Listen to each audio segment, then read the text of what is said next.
Lights, cameras, and soon NBA action. But first, for most of the league, it was a day for the biggest stars and coaches to face the media.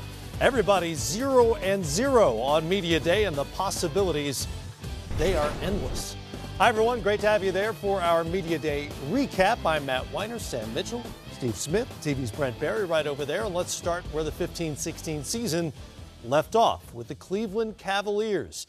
Thanks to a Game 7 triple-double by LeBron James and the biggest shot of Kyrie Irving's life, the Cavs overcame a 3-1 finals deficit to win their first NBA title and brought a major championship to their city for the first time in a half-century. Now, time to try to do it again. Kristen Ledlow is on the Cavs beat. We're back at the Q. The Knicks are also back at the Q. Same thing as 2 years ago, but then they were celebrating your homecoming. Now they're celebrating a championship. What are you most looking forward to about that night? Just seeing the smiles on my teammates' faces and hearing the roar of our fans. That's the main thing. You know, being able to see my teammates get their ring, to see, you know, how much when you put in a lot of hard work, this is the benefit of it. And then seeing the smiles on the team's faces. I mean, on my fans' faces when they just see that moment happen. It's something they've been waiting for a long time. How do you, though, as you say, move forward? Well, I always say it best just to remove yourself emotionally from it. You know, you just see it for what it is. You take in the moment and move forward. That's it. There's more things to accomplish. There's more things to go through. There's more things to experience rather than holding on to something. It's great. You add it to the collection, and then now you just refocus, reprioritize, and go at it again. As LeBron played the least number of regular season minutes last season throughout his career, is that something that you're going to be cognizant of throughout this season as well? Yes, always. You know, just making sure our guys' health is the most important thing for us. I think, you know, with Kyrie, the thing that he did last year when he came back from injury, I thought the way he took care of his body, he never was hurt the rest of the season. And that was a tribute to him of how hard he worked and understanding that when you're on championship caliber teams, you're going to play till June every year. You know, you got to take care of your body. Last year, you weren't here at Media Day as the details of your contract were getting sorted out. It seems to be a similar case with J.R. Smith now. How important is he to potentially another playoff picture? Very important. He's one of the core guys, and you know, like I said earlier, you know, JR has been big for us. You know, if you watch Game 5, I think he scored 11 points in the third quarter for us in Game 5, so he's been huge. And, you know, like I said, you know, honestly and truthfully, I believe that, and I think other guys in the locker room and coaches believe, you know, we don't win again without JR. Where else, though, do you believe this roster is still lacking heading into camp? Well, with Mo Williams retiring, you know, with us losing Delly, you know, I think it's important to, you know, find who's going to play that backup point guard, you know, and, you know, we might have to do it by committee. You know, Kay's coming along, Kay Felder. We can play Shumpert some backup point with LeBron on the floor with him, you know, Jordan McCray. So we're going to do it by committee until we figure out, you know, what's the best, you know, thing for this team. LeBron, of course, has been part of a repeat title, but his Miami teams are the only ones to string together back-to-back championships over the last 5 years. You heard Ty Lue reference Mo Williams made the decision to retire. So there's one roster move the Cavaliers will have to make in the coming weeks. Well, what other kind of challenges will they face this season?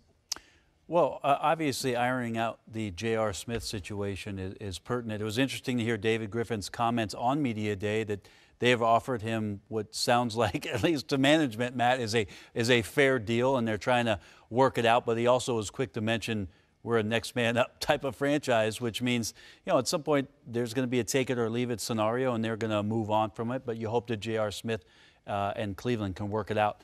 The point guard situation is something that is interesting to me. Dellavedova, what he brought to the table in terms of his toughness and grit, and now Mo Williams, we learned today, is going to retire. Smitty, it's a great opportunity for Felder to step in and possibly get some minutes there, but that might be something they need to address with championship aspirations. And I think they do. I think when you start to look at it, you still want 3 point guards on your roster, even though you have LeBron James. I think Kay Felder, though, gets an opportunity of a lifetime to get a chance to step right in and play behind Kyrie Irving. He showed well in Summer League. And I think also for them I think they need another big guy, another big body. I'm not sure if I'm looking for Tristan Thompson and Chris Anderson and Birdman if they will get wore down in the regular season. So I think they need another big, just to have another guy out there, because you're always going to have these nagging injuries, to have a guy that can go out there and bang with some of those guys. So I think they need another 6 fouls, whoever it may be. No Timothy Mozgov on that roster now. He's an L.A. Laker. As you look ahead, to the road to another finals, and frankly, most people have them penciled in there already. Well, what could get in their way? Obviously, an injury to one of their major players is always a concern, but what else could get in their way? Well, man, I don't think anything getting away. I think what people keep talking about is because they won the championship, are they going to become complacent? All three of us have been on winning teams that are supposed to win, and teams. Now, I went to 2 Eastern Conference game finals. You guys have played in finals and won championships. Winning breeds confidence, and it's a drug. When you're used to winning, it's a drug, man, and you want that feeling each and every night. So I don't think it's going to be about complacency. I think it's going to come down to health and then finding that backup. And what I find interesting is that they're not talking about Kyrie playing the backup point guard because they finally realized Kyrie is at his best when he's off the ball, being able to do the things that he do best. So I think they got the time to bring some players along slowly to fit them in. I don't think early in the season Ty Lue wants to put all that, the emphasis in LeBron James doing everything. He want to kind of let LeBron play his role and just let them grow into development. It's not about the regular season for them, it's about the playoffs. Positioning yourself to be the #1 seed so you have home court advantage in the East, and then be healthy going into the playoffs. But they're so relaxed because they know they got the best talent in the East. And like Smitty said, they still need to add another big. I agree with that for the banging. You may not need a big guy to win the championship, but you need another big guy to help get you there. As far as the backup point guard spot goes, in terms of replacing Mo Williams, you're already starting to hear some veteran names. Norris Cole, Mario Chalmers, Kirk Heinrich, a couple of those former LeBron James teammates in Miami, by the way. So here's what the Cavalier depth chart looks like at the moment, and we're including J.R. Smith because the expectation is that they will reach a deal the way they did with Tristan Thompson, same agent, obviously same team. We can take Mo Williams off the board. But we can take Mo Williams off there because he announced earlier today that actually, I guess he didn't announce it. He called David Griffin, the general manager, and informed him that he will not be playing. Presumably that means a retirement moving forward.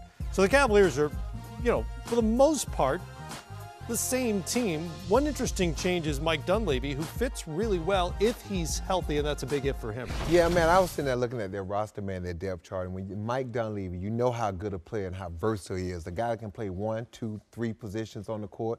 He can knock down shots. He's a great team defender, and he just knows how to play in a savvy player. But if he's healthy, he could be that Richard Jefferson, like Richard played that role for them last year in the finals, coming in different lineup in different situations. I think Mike Dunleavy, and then also more important, he's that guy that he can give LeBron James some rest if he's healthy. You can cut LeBron minutes a little bit because the thing about the Cleveland Cavaliers now, Ty Lue said it best, it's about them being healthy. They know how to win, and they know what they have to do, and they have the talent. It's about keeping these guys rested, keeping them focused, and getting them ready for the last 30 games of the season. And Mike Dunleavy, if healthy, can be crucial to that because he can play so many positions, and when they do have injuries, he can step in and kind of keep their thing steady on the right pace. Spoken like a true coach, he can cut LeBron James minutes, right? Yeah, I mean, because that's always the plan going into the season. Hey, we're gonna keep you fresh. We're gonna cut your minutes down, give you a rest here and there. But he's always the ripcord, right? I mean, anything goes wrong, he's the, well, in case of emergency, in case you of go emergency, LeBron, what you call that the great pill box of his. Yeah, that's right. He cures all headaches. Yeah, you go to the medicine cabinet, you grab a LeBron James, and you throw it in, and it settles everything. I did talk to Mike over the summer a few times, Matt. He feels great. He's excited about the opportunity in Cleveland. And to think that, Mike Dunleavy, with the wares that you talked about, Sam, just falls into the lap of the team that just won the NBA championship. Now, Mike will tell you he's no Kevin Durant, but in terms of what he does, ball movement, off-ball movement, spacing, assist making, Mike's 6'9" and can get in and rebound a little bit. He's got a great basketball intellect. What a great addition for this team to have that kind of depth to make sure you can really manage the minutes for LeBron James. And I think people lose fact. Because you have LeBron James, everybody think you're just an athletic team. People forget, you look at that team, they have a lot of smart basketball players on that team that know how to play. And when you add Mike Dunleavy IQ to the equation, man, Tyronn Lue has a lot of different things he can go with this lineup now. Because to me, Kyrie Irving is still maybe arguably the #1 or 2 best 2 guard in the league. So now, when he doesn't have to have the responsibility of getting everyone involved. You can put the ball in Mike Dunleavy's hand and allow Kyrie Irving to still be Kyrie Irving.